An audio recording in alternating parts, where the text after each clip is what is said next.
YouTube channel. If you're new here, my name is Kemi, and on my channel, well, for now I'm doing a lot of cooking and sharing some of my favorite recipes. For this specific video, we are going to be making homemade chapatis, as we like to call them here in Uganda. So to get started, as you saw, I had my onions. I then mashed them in the same dish that I'm going to use to mix the flour and all that. I do this because I like the scent that the onions leave.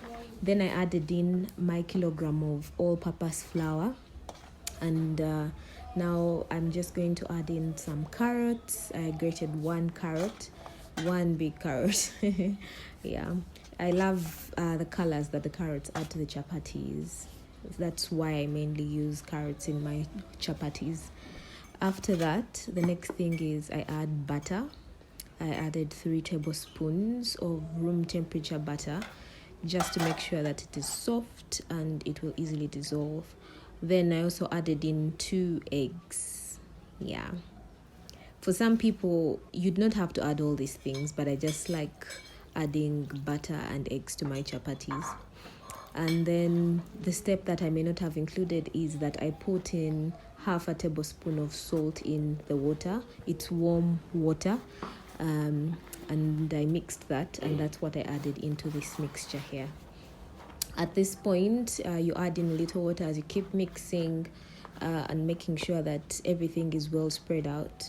You keep adding little by little until all the flour is mixed up, and you have this very mushy texture of dough that you have to keep kneading.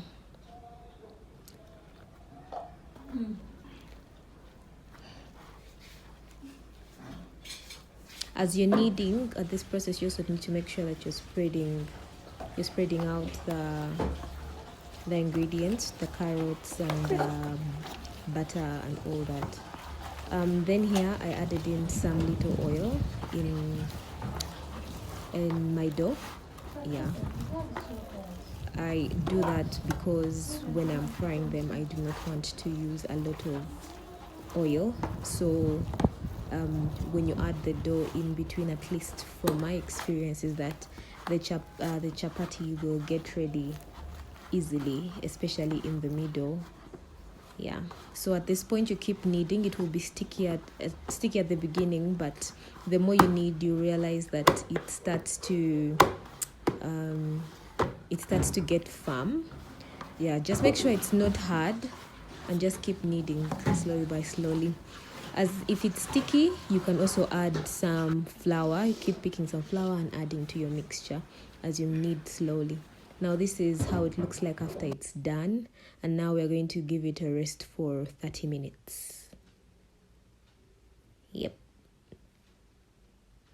30 minutes later, we are back and ready to start the portioning, if I could call it that. So at this point, I get my dough out of the dish that I've been using, and on a clean surface, I pour some all-purpose flour to make sure that the dough doesn't stick to the table that I'm using. And then I try to spread it out, and then I'll portion it into the different sizes that I want. Some people will go straight into making the smaller balls, if I should call them that. But I personally prefer to first break it down into different, like 3 or 4 big portions, and then I break down those portions into the smaller balls, the amount of balls that I actually want. Yeah.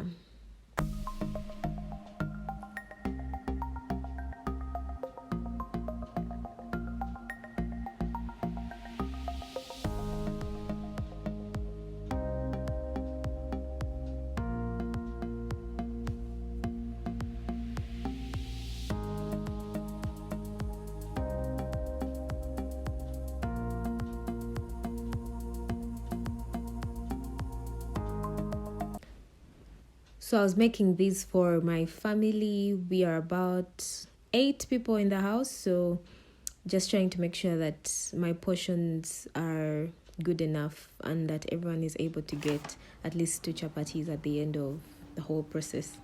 Then at this point, I start breaking down my small portions into the smaller portions, or what I was calling balls before. Yeah, so I break this down into the balls or the appropriate size that I want. For some people, this might be too big. For some people, it might be too small. I personally prefer this because it will give the chapati some body, yeah, so that it's not so light and airy.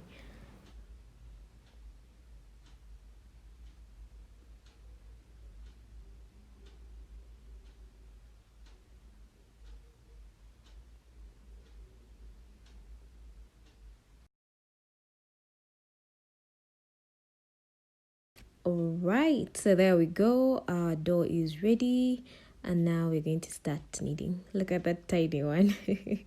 That's my experimental dough, as I would like to call it. So here I'm trying to pick a pan. I have a new pan and I have an old pan. I actually prefer to use the old pan. Yeah, it works better for me. So here I'm just rolling out my portions of dough, the small balls. As I'm rolling it out, I keep applying some flour just to make sure the rolling pin glides over smoothly without, sticking, without the chapati sticking to it. Yeah. The whole chapati making process can be quite messy, to tell the truth. By the time I'm done, I'm all full of flour. But I enjoy it. I love chapati.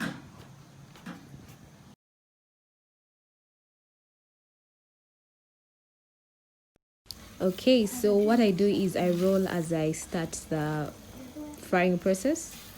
So here I first put some oil, then we put my rolled out chapati onto the oil, and then I leave it for some time on that particular side.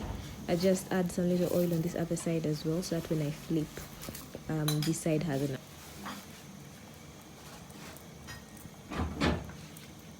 Just make sure you're paying attention so it doesn't get burnt.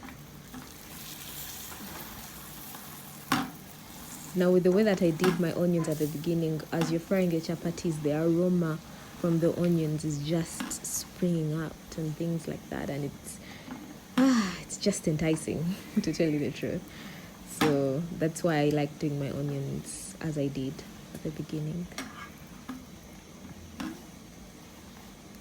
So this is what I'm going to do for all the chapatis until I am done. Well, here we are. The chapatis are now ready. We're going to serve this with some beef stew and rice, and that's it for dinner. Thank you all for watching. Don't forget to subscribe and hit the notification bell. And till next time, bye.